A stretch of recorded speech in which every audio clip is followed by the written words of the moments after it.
57 years ago, the Brady Bunch walked into America's living rooms and never really left. The show still lives in the back of our memory like a Sunday afternoon that never quite ended. A picture of family life so carefully arranged, it always felt like a wish more than a reality.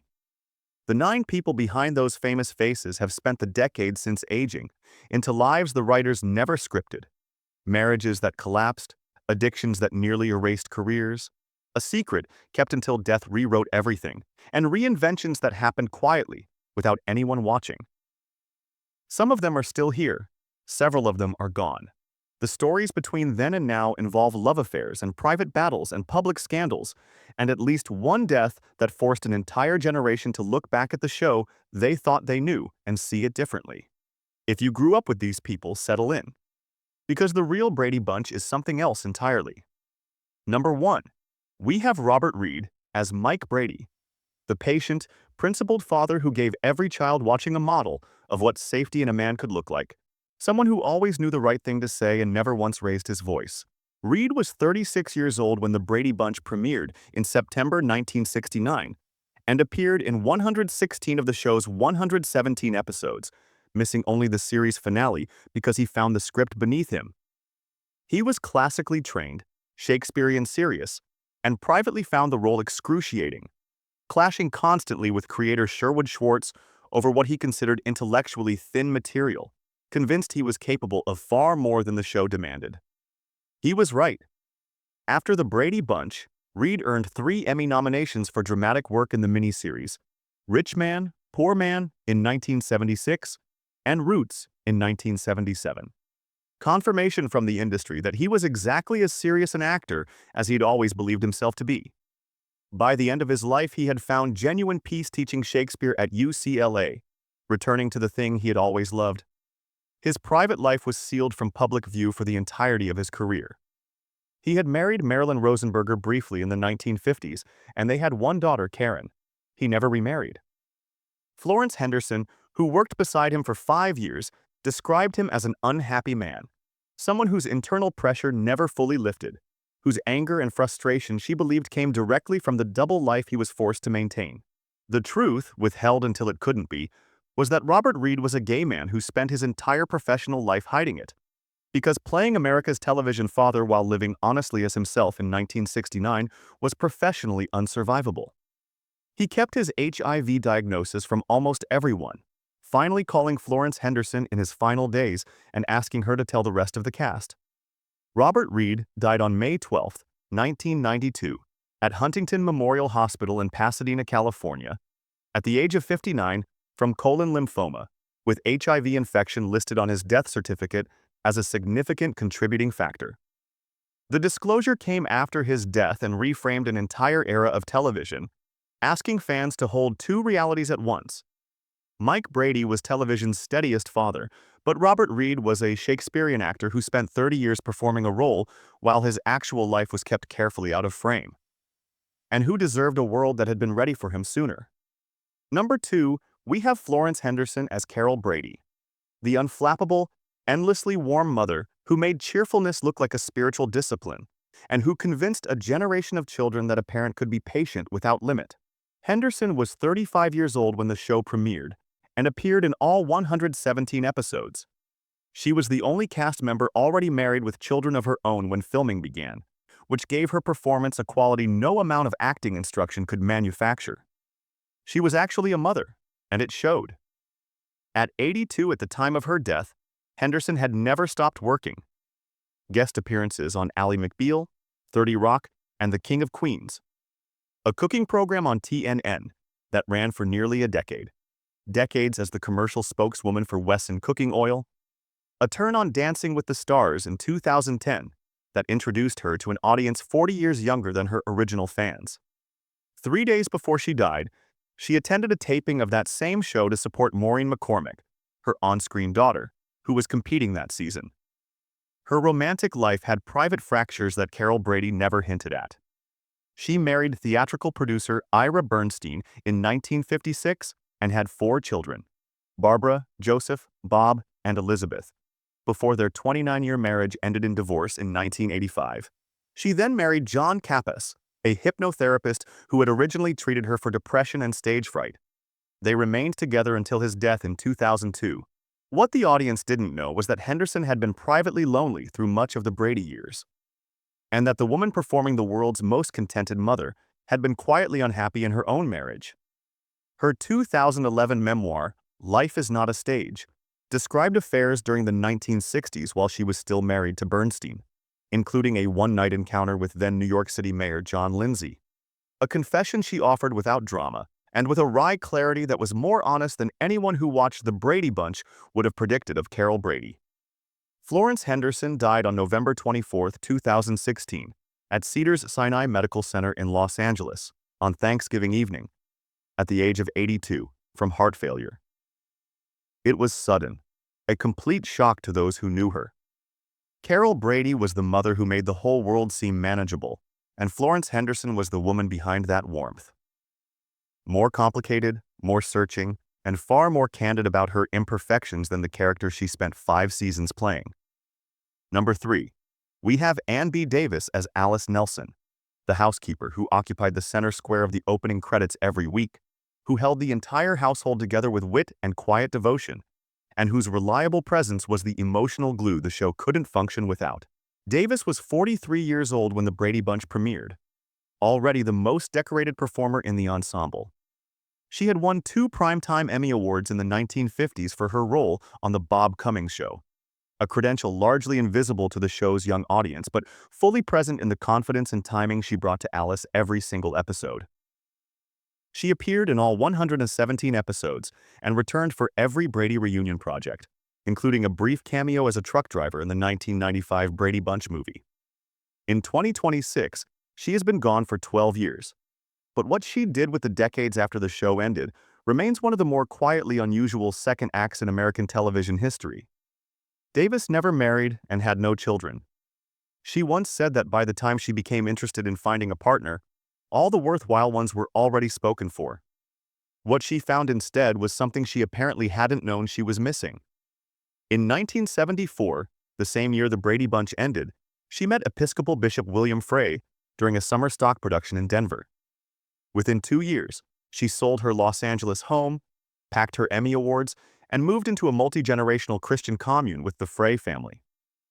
She lived communally for the rest of her life, first in Denver, then Ambridge, Pennsylvania, then San Antonio, Texas, doing church work, performing in occasional stage productions and Brady reunion specials, and describing her choice with complete serenity. She told the Associated Press in 1993, "I decided to sell my house in LA and yield control to the Lord." She meant it literally and kept it. Ann B. Davis died on June 1, 2014, at University Hospital in San Antonio, Texas, at the age of 88, from a subdural hematoma sustained in a fall in her bathroom that same morning. She had been in excellent health. No one had seen it coming. Alice Nelson was the steady center of a household, always on the edge of cheerful chaos, and Ann B. Davis was exactly that same person in real life. Someone who found what she needed, walked toward it without hesitation, and stayed. Number 4.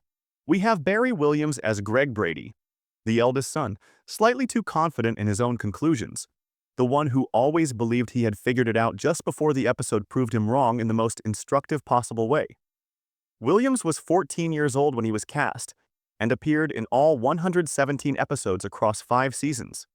He is the most continuously public of all the Brady children, 50 years into a career that has never settled into obscurity and doesn't appear to be planning to. At 71, he is still performing.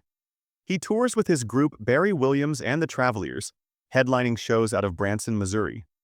He co-hosts the Real Brady Bros podcast with Christopher Knight. In 2023, he competed on Dancing with the Stars. In 2026, he appears on the Australian version of I'm a Celebrity. Get me out of here! His clearest statement yet that he is not finished with the spotlight. His romantic life moved through 3 marriages before finding apparent stability in a 4th. He married Diane Martin in 1990. They divorced in 1992. He then married Ayla Mary Matt in 1999.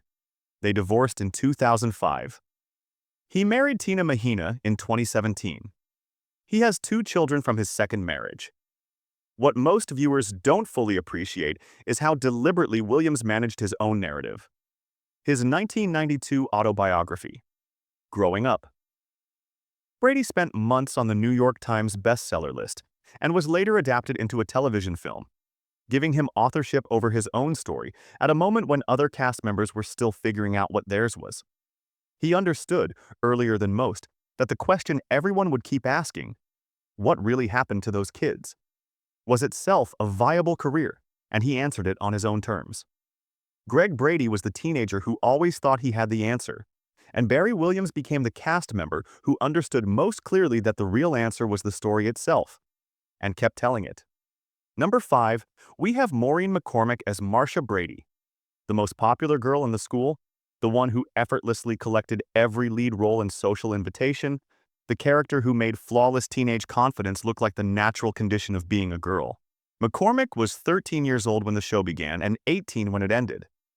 She grew up on camera. The show's 5 seasons matched almost exactly with her adolescence, and the gap between the girl America watched and the girl actually living that life turned out to be enormous. At 69 in 2026, she is sober, still married, and still working. She continues to appear in independent films and television, and speaks publicly about addiction recovery with a consistency and specificity that makes clear it is not a performance. In September 2025, she celebrated more than 40 years of sobriety at the Brent Shapiro Foundation Gala. She and her husband, Michael Cummings, celebrated their 40th wedding anniversary the same year. That marriage, which began in 1985 and has held, is the center of her private life. They have one daughter, Natalie, born in 1989. Before Cummings, there had been years of serious destruction. Beginning in her early 20s, McCormick developed a severe addiction to cocaine and quaaludes that consumed nearly a decade of her career. She bombed an audition with Steven Spielberg for Raiders of the Lost Ark, arrived sleep-deprived and under the influence, walked out without the role, and developed a reputation in Hollywood for being unreliable. She later described trading sex for drugs during that period. She struggled with bulimia from her teen years onward. In her 2008 memoir, Here's the Story, Surviving Marcia Brady and Finding My True Voice, which reached number 4 on the New York Times bestseller list, she laid all of it out without softening any of it. The book did what she needed it to do. It replaced the image with the person. Marcia Brady was perfect in a way no living person could sustain, and Maureen McCormick spent decades carefully dismantling that version of herself. Not to destroy it, but to replace it with something real. Number 6, we have Christopher Knight as Peter Brady, the middle son perpetually in search of his own identity, caught between the older boy's confidence and the younger children's ease, whose ambiguity made him somehow the most honest character in the house. Knight was 11 years old when the show began and appeared in all 117 episodes. At 68, he occupies a comfortable position that took him a long time to find. In 1988, he deliberately walked away from acting to pursue a career in the computer industry, landing the first million-dollar sales deal for his employer, Martech, Incorporated, within 18 months, an accomplishment he's spoken about with more visible pride than almost anything from his acting years. He remained active in business for decades while dipping back into the Brady world periodically. A cameo in the 1995 film, The Surreal Life in 2004, the HGTV renovation special in 2019, The Masked Singer with Williams and Lookinland in 2022, and the Real Brady Bros podcast with Williams, ongoing. His romantic life has been extensive. He had been married twice before his 4th marriage, to Adrienne Curry, the winner of Cycle 1 of America's Next Top Model, whom he met on The Surreal Life in 2004. They were 25 years apart in age. Their relationship was documented across 3 seasons of My Fair Brady, a reality program that made their differences increasingly difficult to ignore. They separated on their 5th wedding anniversary in May 2011 and divorced shortly after. Knight has been married to Kara Kokonis since November 2016. What the show never suggested was that the awkward middle son would be the cast member most willing to build an entirely separate identity, trading the entertainment industry for corporate technology in his 30s, and approaching his own celebrity with the detachment of someone who always found the work more interesting than the attention. Peter Brady never quite fit into any category the show offered him. And Christopher Knight turned that same quality into a life that moved between worlds, and found eventually that one of them suited him far better. Number 7. We have Eve Plum as Jan Brady, the perpetually overlooked middle daughter, caught between Marcia's effortless popularity and Cindy's protected youth, whose quiet frustration at being seen through rather than seen made her the character millions of viewers recognized in themselves.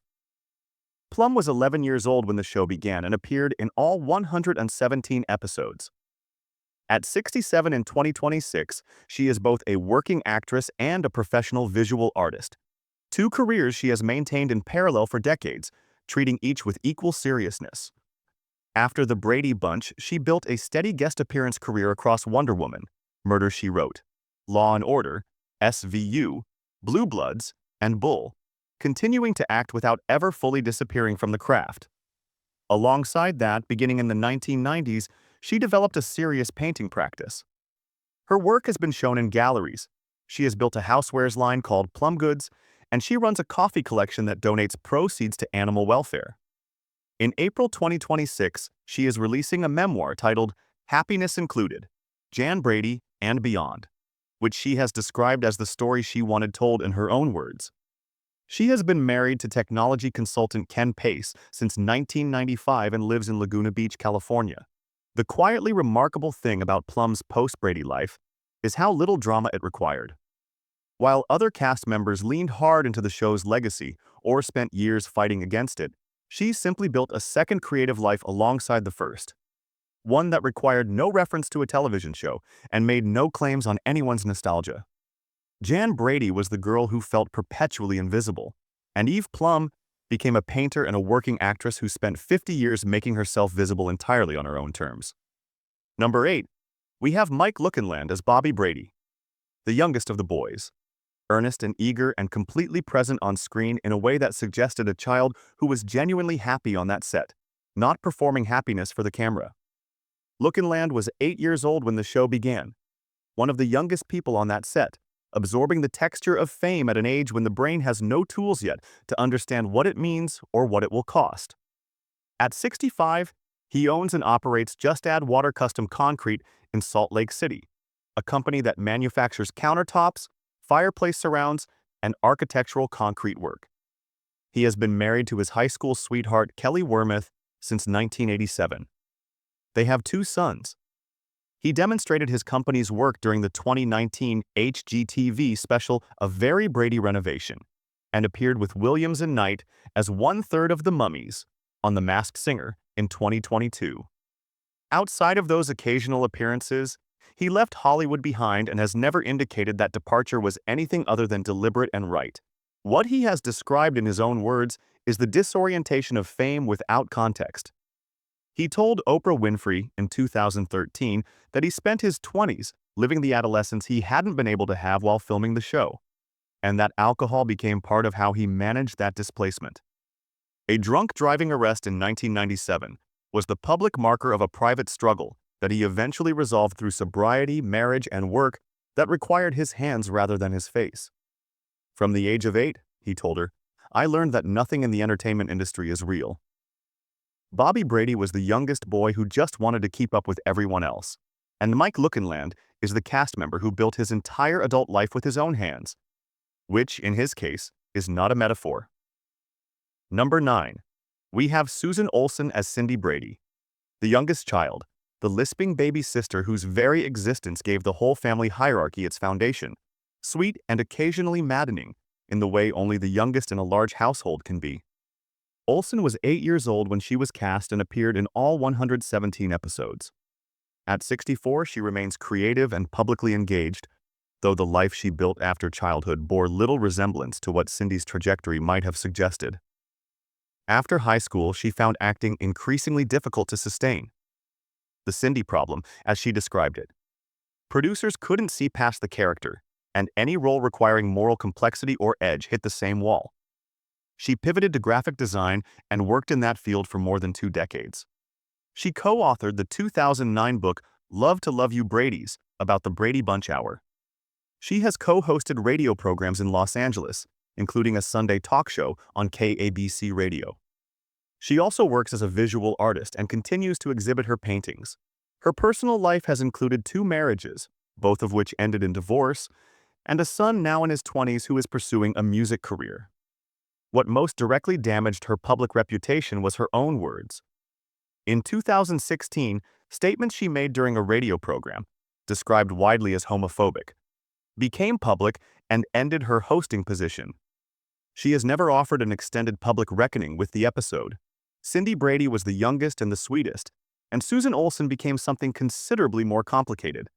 A creative adult who rebuilt herself in multiple fields after childhood fame, and whose public stumbles have been genuinely and entirely her own.